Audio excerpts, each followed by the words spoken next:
Amigos de NPI Networks, bienvenidos a una emisión más esta noche de debate, confrontando ideas. Ya estamos listos para llevar a ustedes la continuación del programa de la semana anterior, el día después, qué va a ocurrir, cómo vamos a actuar, a qué mundo nos vamos a enfrentar después de que haya pasado esta pandemia. Sin más, porque nos quedamos pendientes con Francisco Escárcega y con Francisco Romero. Antes le doy la bienvenida a Arcelia y en un momento más se va a integrar Jorge Bojalil. Francisco Escárcega, bienvenido y a lo que nos hemos comprometido. Toda tuya la palabra.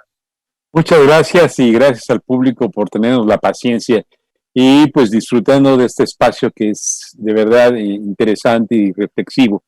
Bueno, pues yo pienso que el día después está básicamente enfocado en tres factores. El día después tiene que ver específicamente con la salud, con el estado de bienestar y con nuestra relación con el planeta, es decir, la parte ambiental. Esos serían los tres factores claves que tendríamos que abordar el día después. Sin este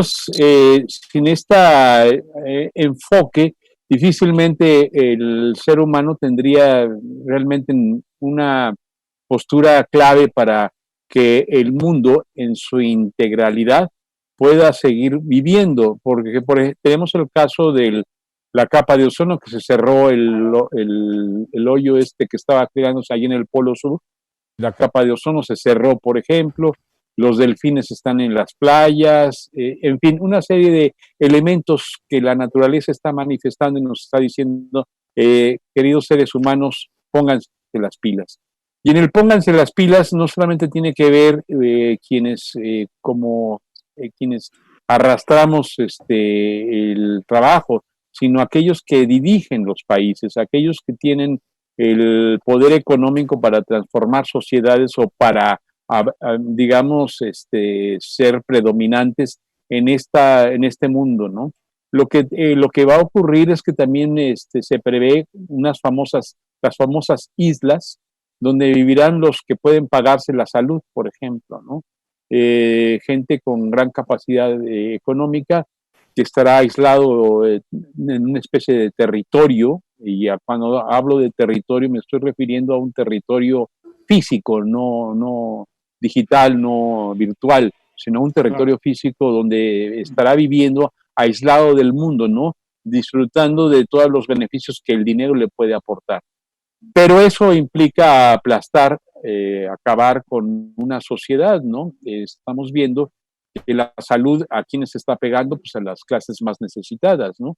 Originalmente en México, cuando empezaron los casos de contagio, vimos que mucha gente que viajó de Estados Unidos a México y que por lo tanto era gente que tenía la capacidad económica, pero después, conforme fue evolucionando este asunto de la pandemia, vimos que esta cuestión social tuvo un impacto mucho mayor y entonces se está pegando en las clases más necesitadas.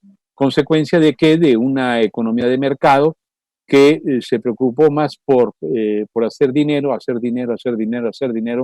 acabando con cualquier alternativa social que beneficie a la sociedad en general. Ese sería, digamos, un primer acercamiento, ¿no? Claro, gracias, Francisco Escárcega. Francisco Romero, también quedamos pendientes contigo. Adelante.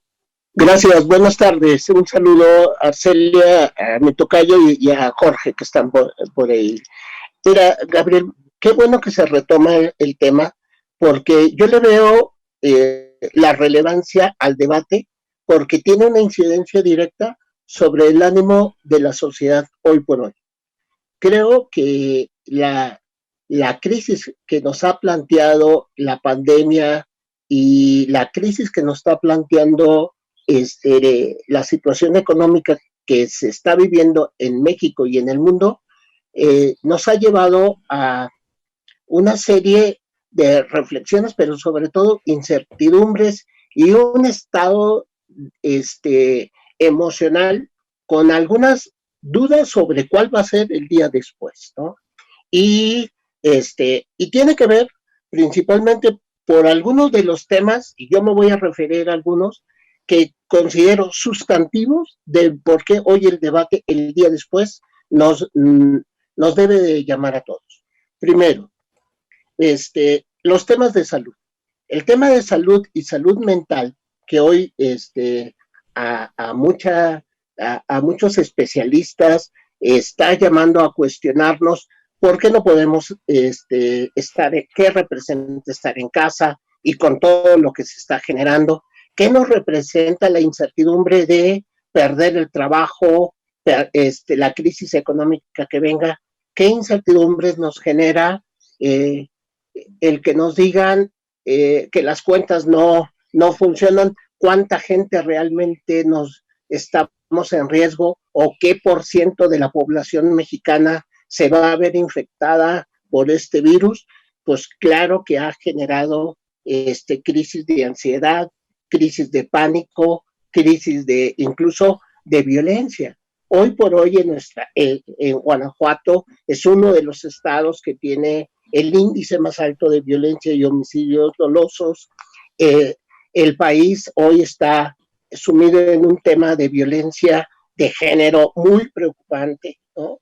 E incluso en nuestro país no se entiende por qué la población está respondiendo de una manera una violencia irracional y nada pensada en contra de los médicos y las enfermeras.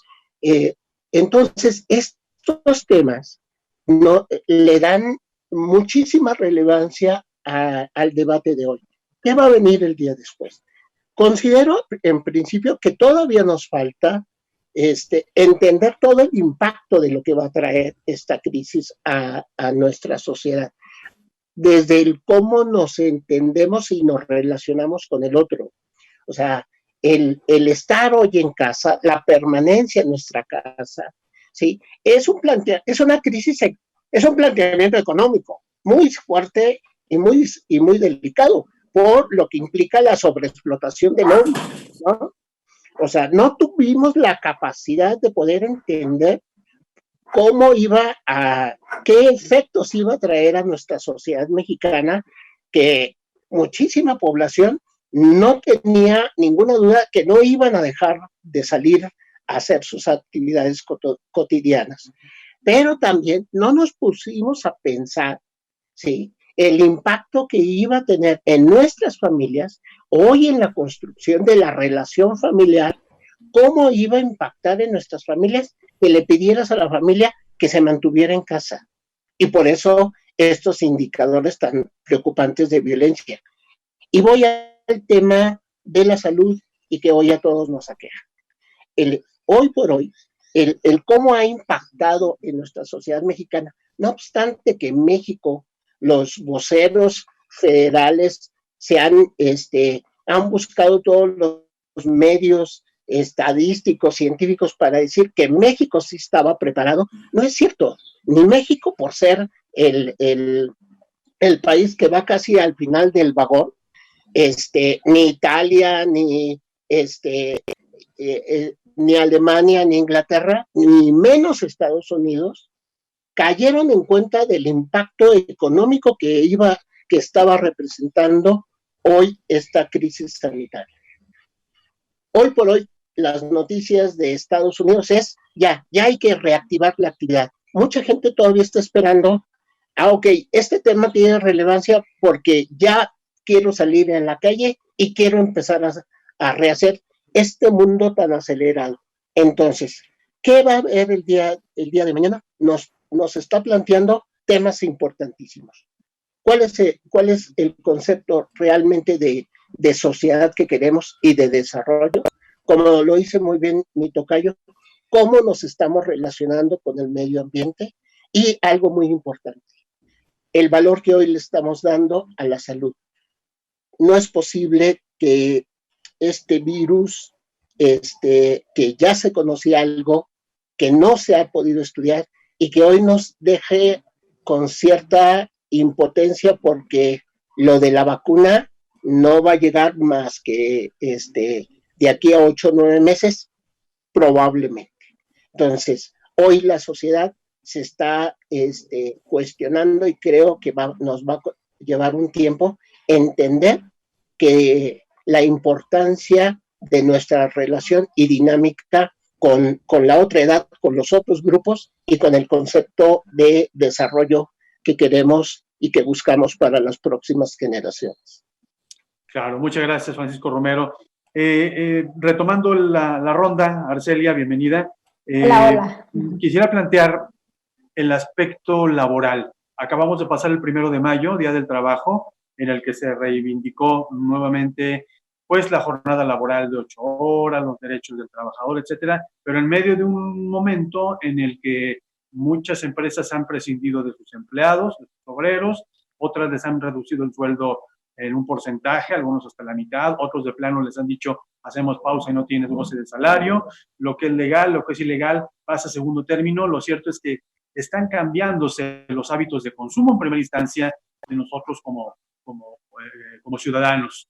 Ya no podemos ir al centro comercial, la mayoría de la gente está buscando y está representando un nuevo negocio, aquellos tiendas, por ejemplo, que tienen reparto a domicilio, se están creando nuevos puestos de trabajo en aquellos que tienen su bicicleta, su motocicleta, su automóvil para repartir los víveres, la mercancía, la gente que va a hacer a domicilio algunos encargos. Está cambiando el modelo de negocio de muchos de los que creíamos que eran negocios que eran para siempre o que cuando menos estaban llevando un buen ritmo. ¿Qué va a pasar en ese aspecto? Los expertos que se han estado consultando a nivel internacional dicen que el teletrabajo y la digitalización es algo que ya llegó y se instituyó en esta temporada y que se va a quedar, que va a permanecer. Los cambios en esos patrones de consumo, la modificación de las relaciones laborales, el trabajo a distancia, va a cambiar el aspecto como hemos estado trabajando hasta hace 3 meses. ¿Qué piensas, Arcelia? Así es. Pues, saludarlos primero que nada y con este tema que por demás interesante. Por más que uno se provee de información, muchísimos analistas coinciden con que esto va a cambiar el modo en que hemos hecho o que hemos realizado nuestro trabajo y que hemos hecho economía, que hemos sustentado la economía de varios países, y otros que dicen que no va a pasar nada, otros que hablan de mejores o peores condiciones, pero cierto es que nos tienen analizando y pensando cuál es el día después del trabajo, de la economía, de los países emergentes, de aquellos países consolidados que también se han movido y que, bueno, esto los ha hecho reestructurar sus modelos económicos. Como tú coincido en que esto ya nos cambió. Hablamos antes de outsourcing, ahorita estamos hablando de insourcing, un modelo distinto en donde efectivamente nos hacen trabajar o hemos trabajado desde casa preguntándonos a qué tenemos derecho, si esto significa ya no relación laboral, si esto significa que yo voy a proveerme de luz, agua, teléfono, mantenimiento de oficina y demás. Se han visto otros aspectos como la deshumanización, dicen algunos, la robotización de los sistemas, y que, bueno, pues efectivamente ha hecho a las economías empezar a reflexionar qué vamos a hacer, cómo vamos a cambiar los modelos y que esto impacte positivamente en el ser humano y en la economía de los países. Fíjate que a mí me gusta este comparativo entre las economías, porque no es lo mismo hablar qué le va a pasar a China, qué le va a pasar a Estados Unidos, o qué le va a pasar a Europa o los países de Latinoamérica. A mí, por supuesto, en primera instancia, pues me preocupa México y los vecinos, y dependemos mucho de nuestro vecino del norte, que también decíamos la vez pasada, pues otros aspectos como la próxima elección que tendrán, que efectivamente esto va a tener un impacto económico en nuestro país por las políticas públicas monetarias que van a implementar allá. Entonces, México tiene muchísimos retos en el ámbito laboral. Se han adecuado muchas de nuestras normatividades. Ustedes se acordarán que el tema laboral era un tema federal y que ahora se está construyendo los estados, quienes tienen a su vez, me refiero al tema de justicia laboral que hoy está tan en boga. ¿A qué tengo derecho? ¿Por qué tengo derecho? ¿Cuántos despidos habrá? ¿Qué porcentaje de desempleo tendremos en nuestro país? ¿Y quiénes son los países o los estados que han estado mejor preparados para esto? Yo creo que prepararse para una pandemia como la estamos viviendo ha sido difícil. Analistas han dicho que esto se asemeja como al final de la Primera y de la Segunda Guerra Mundial, que eso es una especie de reflexión en donde van a surgir nuevas ideas de organización y que efectivamente sobrevivirán quienes más preparados estén o quienes más dispuestos a transformar sus realidades a esto. Estaba yo leyendo un reportaje, viendo y leyendo un reportaje de la BBC, en donde habla de los países de Latinoamérica. Les quiero una última reflexión, porque estaba hablando de los temas, qué países han mejorado o han implementado o han dado cara mejor al tema de la pandemia, resultado de lo humano, resultado de lo económico. Y hablaba de 3 países, por supuesto no está México, digo por supuesto con dolor, no por supuesto con esto, si nosotros traemos una caída en el PIB y una caída en el empleo desde enero, antes de la pandemia, y pues esto no hubo cómo reivindicar estas cifras.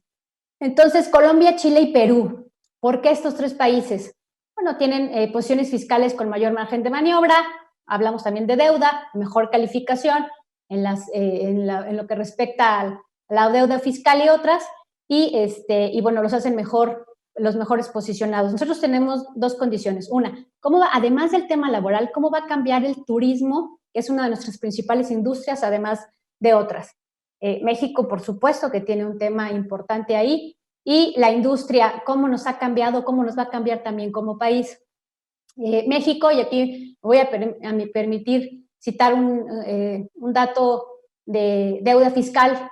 Como país tenemos un 53.8, estamos en el lugar número 8 más o menos, abajo de Costa Rica.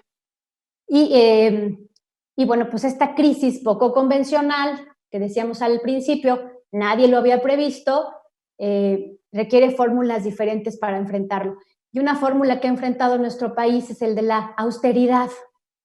Esta austeridad que en algunos casos puede resultar benéfica y que efectivamente en un tema de pandemias y de surgir y de pérdidas y de resurgir con otros, pues este modelo no genera confianza, no ha generado mejores expectativas, no ha generado inversión ni pública ni privada, en fin, no, y esto por supuesto que tiene que ver con el tema laboral, porque entonces veremos un porcentaje disminuido en la población económicamente activa, que cada año es de 1 millón, por lo menos de 1 millón para lograr empleos, y que hoy nuestra expectativa es distinta.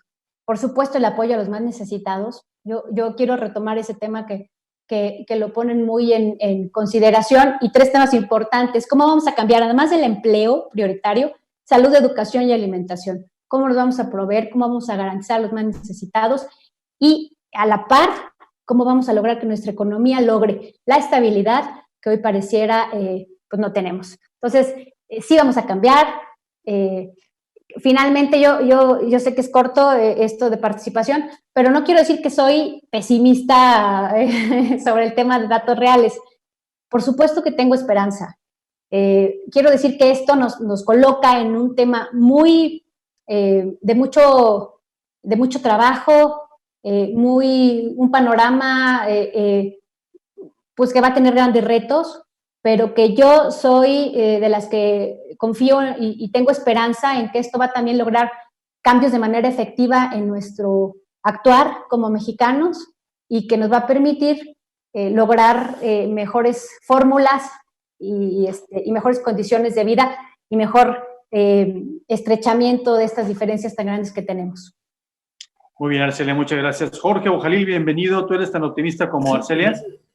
Pues yo soy optimista, pero desde otro punto de vista, y para ser optimista hay que ser realista, porque si no lo que sucede es que entonces te das un frentazo. Hay una entrevista que le acaba de hacer la BBC de Londres a Jeremy Rifkin, que no es, sí es considerado un niño crítico y todo eso, pero fue asesor de Clinton dentro de Estados Unidos, o sea, es dentro del sistema. Y el título de esta entrevista es la humanidad puede desaparecer y no nos estamos dando cuenta. Entonces, bueno, Si no queremos que desaparezca, si queremos ser optimistas, entonces tenemos que darnos cuenta de qué es lo que está sucediendo. Mira, por ejemplo, el caso de Corea, que ha tenido uno de los éxitos en combatir el coronavirus, viene de una experiencia crítica. En la anterior pandemia, el gobierno de Corea mintió a los coreanos. Entonces, después de que les mintió y dio malos datos acerca de los muertos y de la situación grave, mucha gente protestó en Corea. Los coreanos del sur también protestan mucho. Entonces, son de los que se inmolan, en fin. Bueno, pues los coreanos protestaron y esta vez al gobierno no le quedó otra cosa buena para los coreanos, porque han resuelto mejor la situación y habló con claridad, habló con la verdad. Pero esto se debió a la protesta de la gente y a la visión crítica, que dice, díganos la verdad. Entonces, si no entendemos la verdad, vamos a caer en lo mismo. Yo sí soy optimista porque creo que podemos lograr una transformación del mundo. Ahorita los grupos financieros y los grupos farmacéuticos se han hecho más multimillonarios con la pandemia. Hay cifras de miles de millones de dólares, de más de cientos de miles de millones de dólares que han ganado en estos 2 meses, a partir de toda la especulación de los financieracionistas americanos y europeos, han tenido una ganancia enorme. Y bueno, no están siendo solidarios. Si decimos que tenemos que ser solidarios, pues tenemos que ser de manera concreta. Vamos hacia una caída muy grave si queremos ponerle parches nuevos a pantalones viejos, o como decía el escritor Jonathan Swift, y que pues hay algunas medidas tan perversas que nos proponen cortarnos los pies para no tener necesidad de zapatos. Entonces, en este sentido, lo que nos propone la salida de la globalización, lo que nos propone la salida financiera, es una cuestión de cortarnos los pies para no tener necesidad de zapatos. Vamos a empeorar.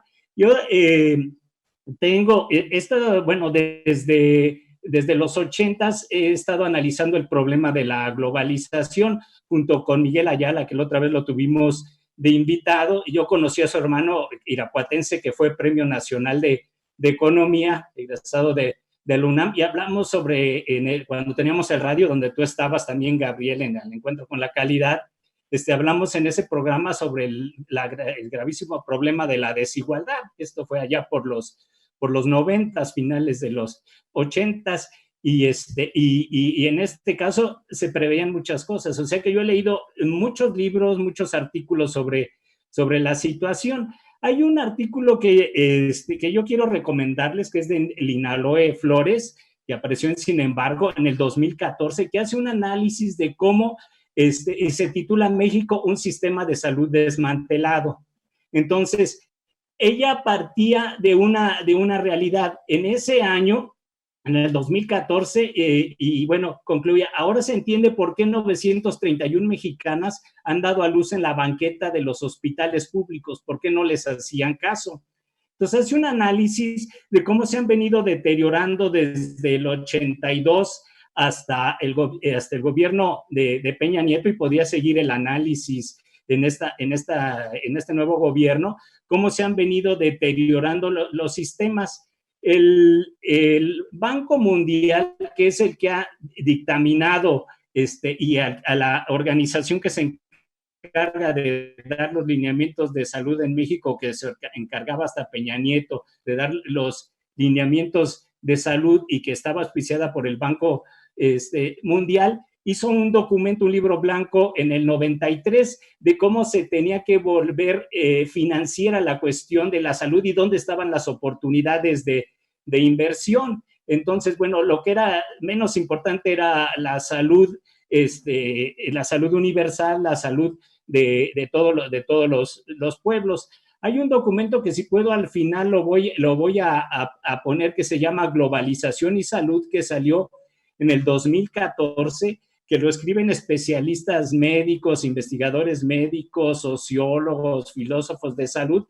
Son cerca de 25 investigadores. Es un libro de 525 páginas que lo que lo editó la Federación de Asociaciones para la Defensa de la Sanidad Pública, y ahí nos habla del desastre mundial que está provocando la globalización en la salud. En otras palabras, si nosotros no atendemos, por ejemplo, estos dos documentos, si alguien se interesa, yo le puedo mandar 100 artículos de investigación sobre este tema y mucha bibliografía sobre el tema, para que vean que no estoy hablando de oídas. Si la globalización sigue, ¿qué es lo que va a pasar? Lo que he dicho, los sistemas, y si siguen ganando las farmacéuticas y los intereses particulares, los sistemas de salud se van a seguir debilitando, se van a seguir fragmentando, van a seguir siendo cada vez peores, y las siguientes grandes enfermedades, que si bien una pandemia no se puede prevenir en sí, el fenómeno natural, sí se puede prevenir muchas de las consecuencias, porque en este artículo que les decía de las camas, desde el 80 hasta el 2000, las camas y el número de doctores que recomienda la Organización Mundial de la Salud, y también se queda corta muchas veces, pero México no ha cumplido, y había sexenios y el número de unidades hospitalarias, el incremento de un sexenio a otro era muy bajo. Tengo 1000 datos de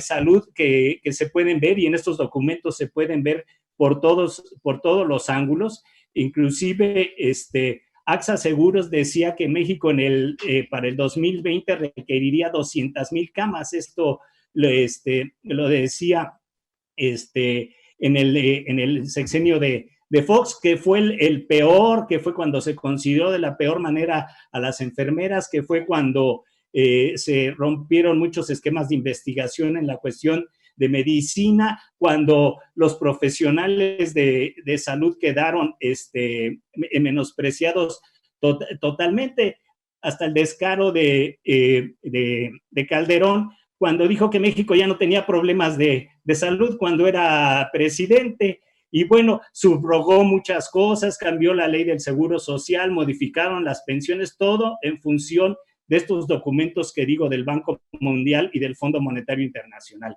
Entonces, yo veo por otro lado que mucha gente se está cuestionando el sistema, está cuestionando a dónde hemos llegado. El mercado no ha sido eficiente, los estados son los que han sido, podríamos decir, más eficientes dentro de su ineficiencia. Los liderazgos mundiales no están a la altura en ningún país. Entonces, aquí la cuestión es que mucha gente ya en muchos niveles, mucha gente que no se ponía en una postura crítica se está poniendo en una postura crítica, y alguna gente, digamos, está echando para atrás en una resortera porque está diciendo, todavía quiero creer en el anterior sistema, pero su reflexión y su postura crítica afortunada lo va a llevar a salir para adelante y decir, con este sistema ya no podemos seguir. Gracias, Jorge. Oye, Paco Escárcega, rememorando eso, y tú también fuiste protagonista con la actividad, y desde hace 40 años prácticamente se estaba dando estas señales. ¿Estaríamos entonces ante un pronóstico, una profecía autocumplida? A nadie nos gusta decir, bueno, hay unos que sí les encanta estar restregándonos, te lo dije, pero si desde hace 40 años nos estaban diciendo, te lo dije, sabíamos que iba a llegar tarde o temprano, nada más que no nos esperábamos tan de sopetón. Tu micro. Es de que no lo esperábamos de sopetón. De todos modos, es que hay una causa raíz. O sea, la cuestión no es una generación espontánea. O sea, no es que aparezca el coronavirus y ¡pum! Se cayó todo. No, lo que pasa es que se viene acumulando una serie de errores que básicamente se dan por una economía de mercado. Con base a eso es lo que derrumbó todo el sistema. O sea, lo único que vino aquí a hacer derramar la gota en el vaso fue la gota que derramó el vaso fue el coronavirus. O sea, eso es lo que está derramando el vaso. La consecuencia es lo que se ha venido haciendo, ¿no? Y en ese sentido, lo que está ocurriendo es una cultura de digitalización, donde solamente determinado estrato social tendrá acceso a esa digitalización. Yo lo estoy viendo ahorita de una manera terrible, ¿no? ¿Por qué lo estoy viendo de una manera terrible? Porque yo doy clases a los chavos de la prepa. Y entonces la universidad dice, es que todo por virtual, por digital, etcétera, etcétera, etcétera.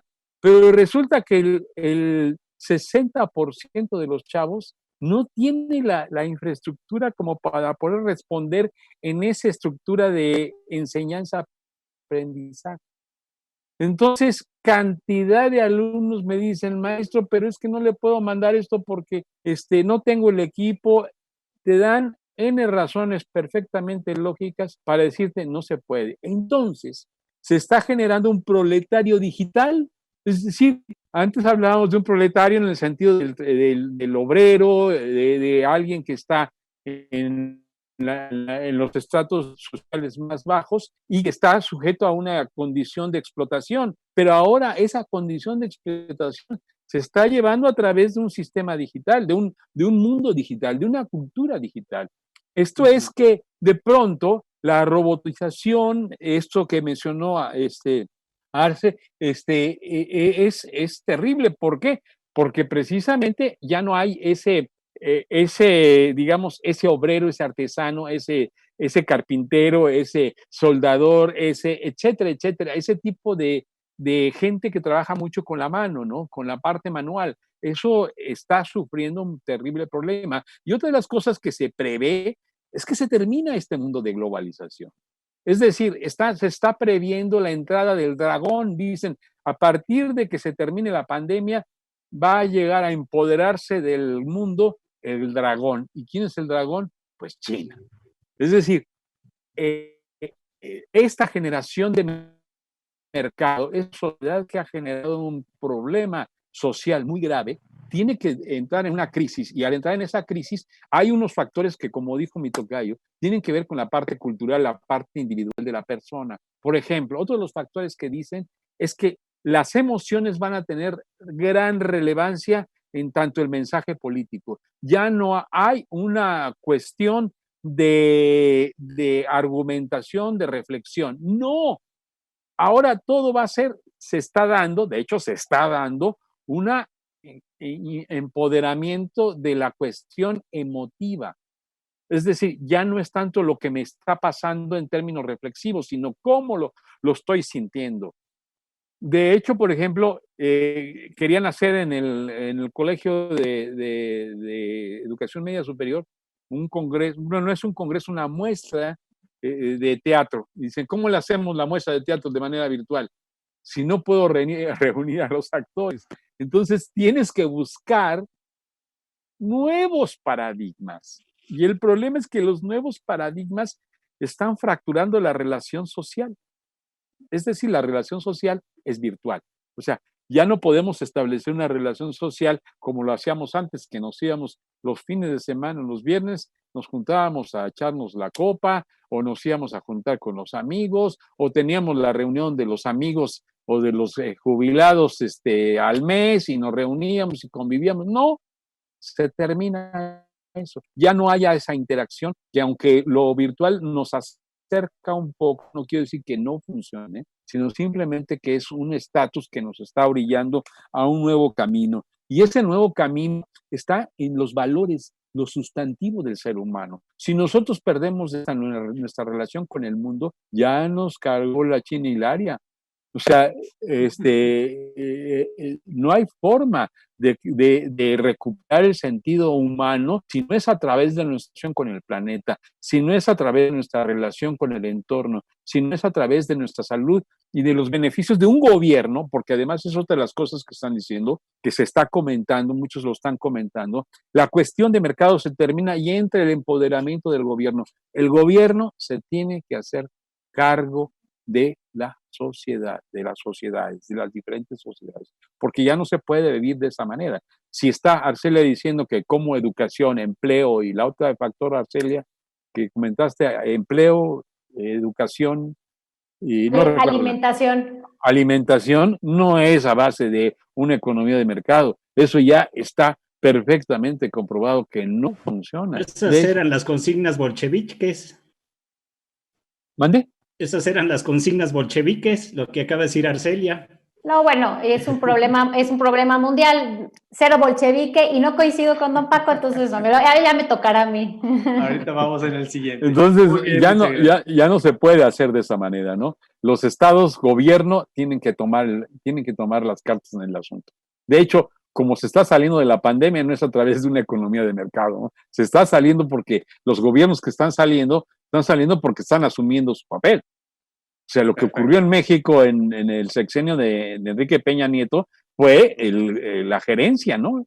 No fue una presidencia, fue una gerencia. Francisco Romero, yo te pediría abordar el tema muy brevemente, nos quedan 20 minutitos.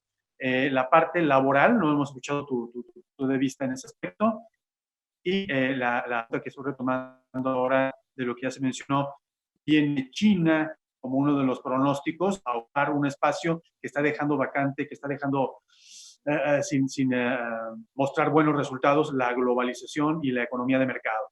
¿Qué dice Francisco Romero? A ver, primero, es importante como seguir abonando al debate de si esta crisis que estamos viviendo es del coronavirus o es una crisis global que ya, no tanto que se venía a venir, ya estaba sucediendo.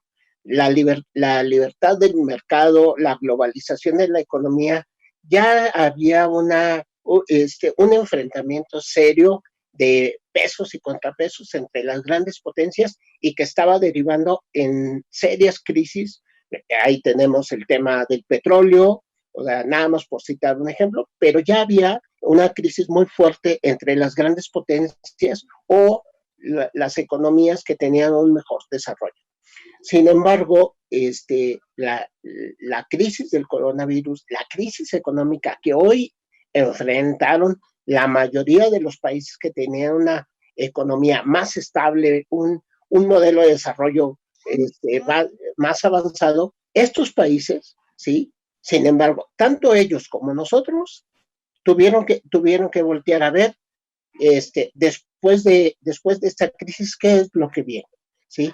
La respuesta tan acelerada de las grandes transnacionales, de los hombres del capital financiero y especulativo que están detrás del presidente Trump o que están detrás del mismo presidente de México, es una cierta incertidumbre de cuáles van a ser los nuevos equilibrios para ellos. Sin embargo, yo sí creo que todavía nos falta entender, ¿sí? Esta metáfora que hacías, ¿qué va a venir después? ¿Dónde viene el lobo o cuál va a ser el mejor día para la humanidad? Creo que está principalmente en lo que nos está representando desde lo más doméstico como es la casa. Hay todo un planteamiento educativo que la democracia empiece en casa, y perdón que insiste en ello, desde cómo entendemos hoy las relaciones más próximas y la relación de vecindad en lo más cotidiano, nos pueden indicar cuáles son los contrapesos o la construcción de los nuevos paradigmas que nos puede representar esta crisis. ¿A qué me refiero?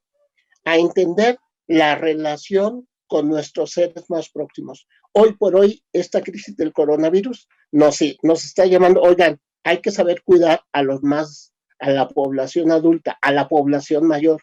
Oigan, hay que entender cómo se relacionan y qué hacer estando en casa.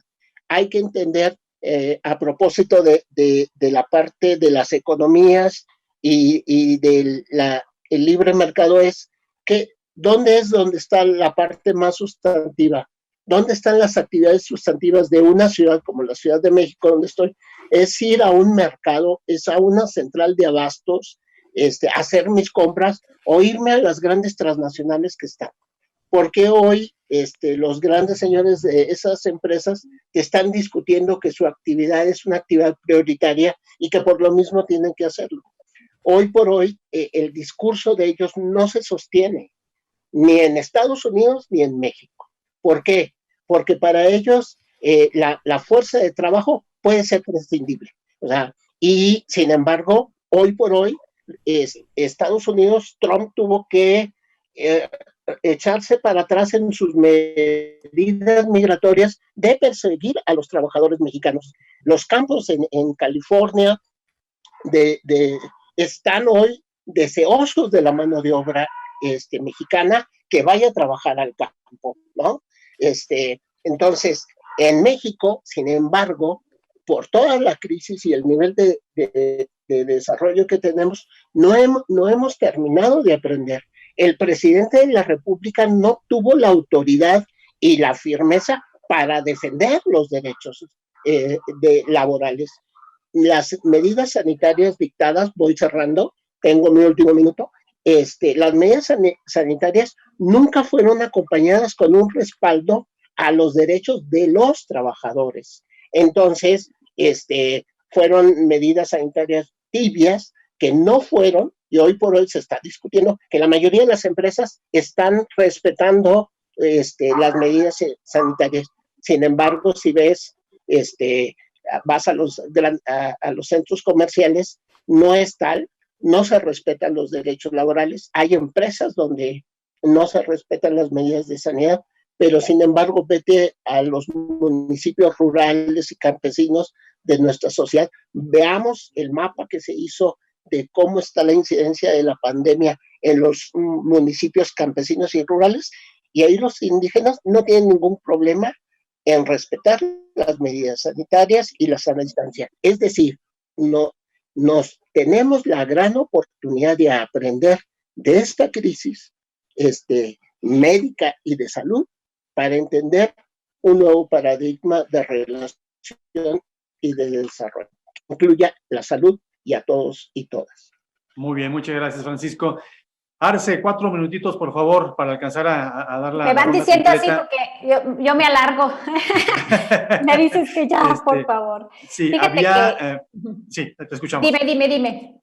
Bueno, el planteamiento era lo que comentaba ya Francisco Escárcega, Jorge Bojalil, remitiéndose también un poquito a lo que acaba de comentar Paco Romero, mencionar la democracia, que fue de hecho el primer tema que tocamos en debate en el primer y segundo programas, y el comentario que hacía en aquel entonces era que muchos, incluyéndome, equiparábamos o pensábamos que democracia iba de la mano con la economía de mercado. Para unos sigue siendo así, para otros no. Otros nos dicen la globalización le está dando en la torre y la democracia no está peleada con una decisión o un gobierno rector. ¿Qué piensas? Sí, no, híjole, qué tema. 4 minutos. Fíjate que esta crisis que es global, se ha planteado mucho de tomarla local, y yo creo que esto sí va a tener su impacto en las democracias, en la gobernabilidad, y esta tendencia o este riesgo que tenemos de restricciones de libertades. Me parece que este tema de salud tiene y ha tenido eslabones incluso más débiles, ¿no? Hablaron incluso de pobreza, hablaron de paz social, de estabilidad, hablamos de alimentación y hablamos de salud en términos generales, ¿no? Entonces, yo creo que sí va a haber, o sí está habiendo en algunos países, incluso en algunos otros países, ejemplos de vulnerabilidad, de profundas crisis económicas, de enfrentar primero la crisis sanitaria, que México todavía no logra pasar con el ánimo y con los resultados que quisiéramos, y esto enfrentado al desempleo y al día después, decíamos, al qué va a pasar después en nuestro país y en los países vecinos y en el mundo. Entonces, yo creo que hay riesgos, vuelvo a decirlo. Hace muy poco estuve leyendo el decreto que el Ejecutivo emite con grandes faltas, inclusive en el tema de derecho, el Estado de Derecho, que yo les decía que había que defenderlo y que no tiene, bajo la justificación de proteger tema de salud y otros, se ha vulnerado un Estado de Derecho que nos protege, incluso de la misma autoridad, de los actos de la autoridad que afectan a la población en general. Quisiera hacer más, sintetizar más el tema. Todavía no le encuentro el punto a las medidas tomadas en México, el punto positivo. teníamos una crisis que yo lo dije en la pasada, en donde en enero tuvimos puntos negativos, febrero, marzo, abril, mayo, el desempleo está en menos 35, eso de dejar todo al gobierno tampoco creo, ya históricamente no ha sido redituable, no veo por qué ahora tenga que serlo. Nosotros vivimos ahora otra realidad, una realidad distinta a los 70s, a los 60s, a los 80s. La globalización, aunque tiene sus puntos débiles, también tiene fortalezas importantes y que ya no podemos echarlo para atrás, lo decíamos la clase o la vez pasada, la plática pasada. Requiere esta crisis global, requiere respuestas globales. Las soberanías pueden ayudar con apertura a resolver los problemas.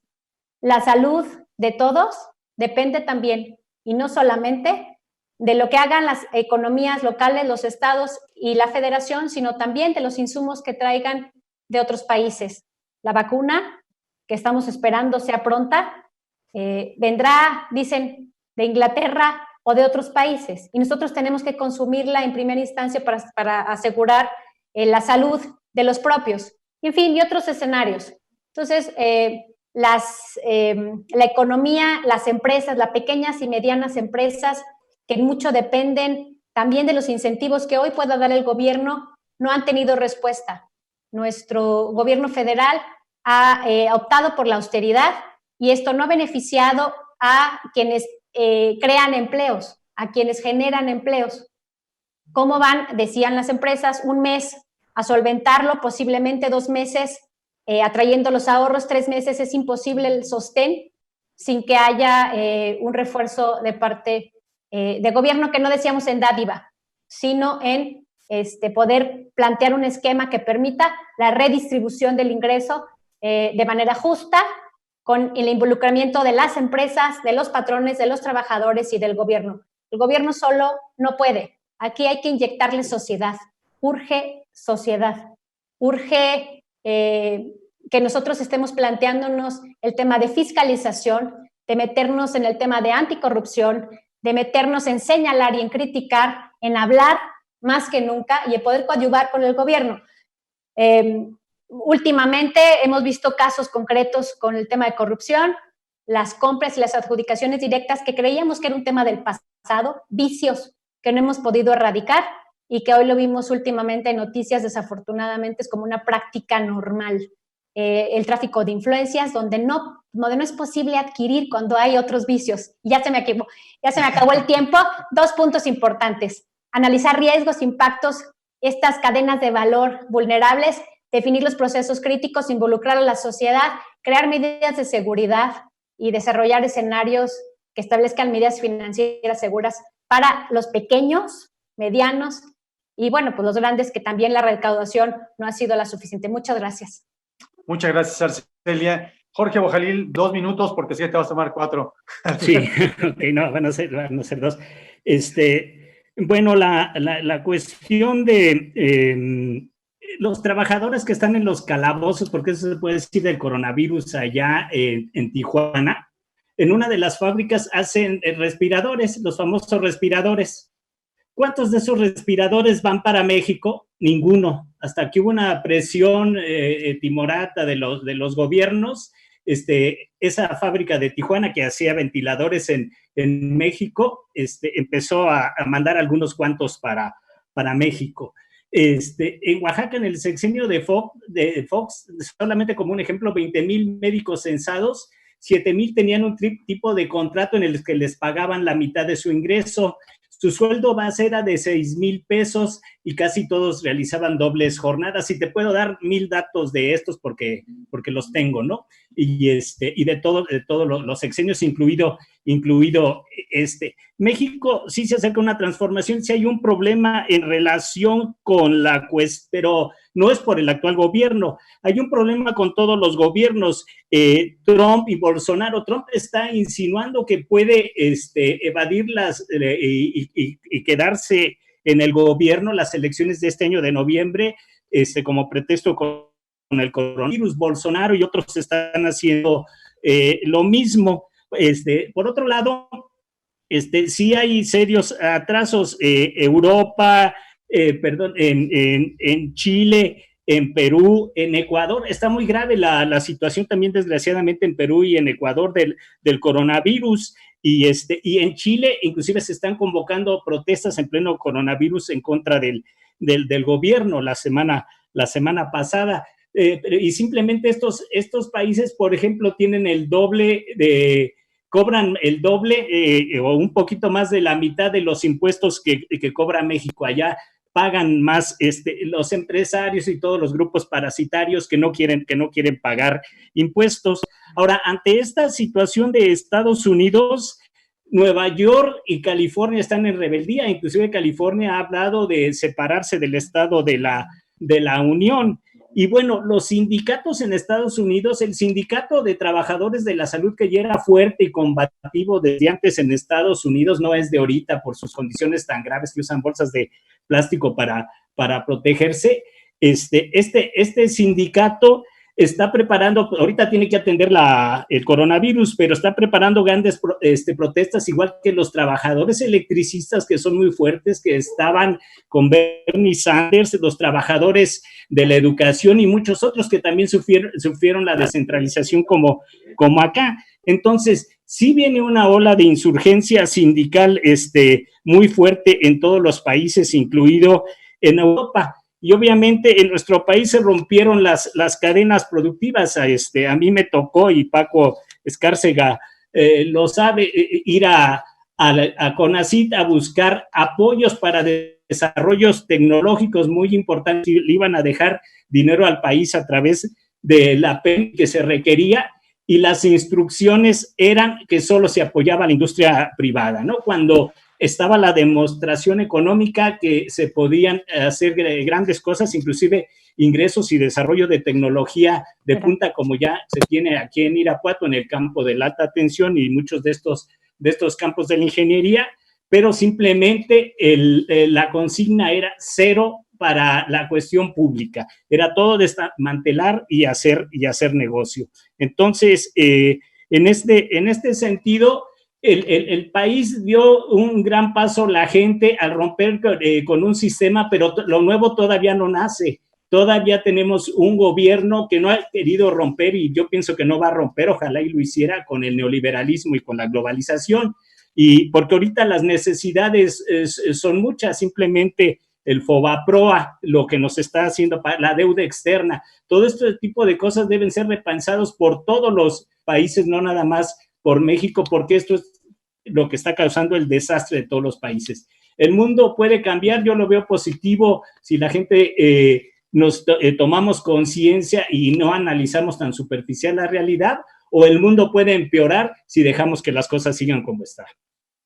Perfecto, Jorge, pues muchas gracias, y nos queda tiempo nada más para despedirnos y agradecerles su intervención y hacer la cita para el próximo martes, en punto de las 9 de la noche, con otro tema más que seguramente va a ser de interés. Yo les dejo por ahí la tarea, lo rebotamos vía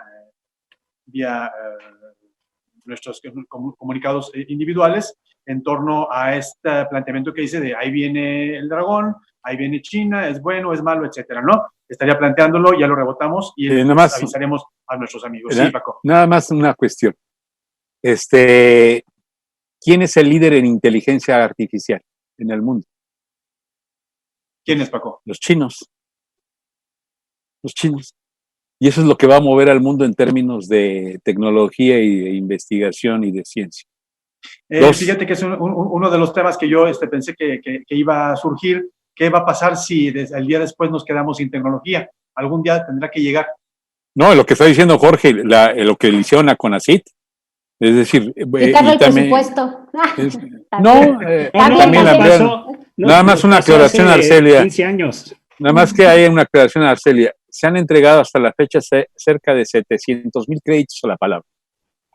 Fíjese que yo tengo... Yo a las 6 de la tarde, hoy podremos verificar los hechos. Sí, no dudo. De hecho, eso y las otras becas. Sin embargo, habría que ver qué tan efectivo ha sido esa política de gobierno y otras, ¿no? Porque puede ser tema de otro programa. Yo los saludo y me disculpo porque ha habido hoy así como de mis hijos uno y el otro. Bienvenido siempre. Bye. Y aprovechando que estamos contigo, Arce, pues nos despedimos. Buenas noches y muchas gracias. Buenas noches, muchas gracias. Buenas noches. Por acá, Francisco Romero, muchas gracias. Paco Escárcega, muchas gracias. Gracias a ti, Gabriel, y al equipo técnico. Muchas gracias por escucharnos y por la paciencia que nos tienen. Jorge Bojalil, muchas gracias. Muchas gracias también a todos y a nuestro auditorio y pues sigamos debatiendo y no nos crean que la gente reflexione en sus casas y que analice.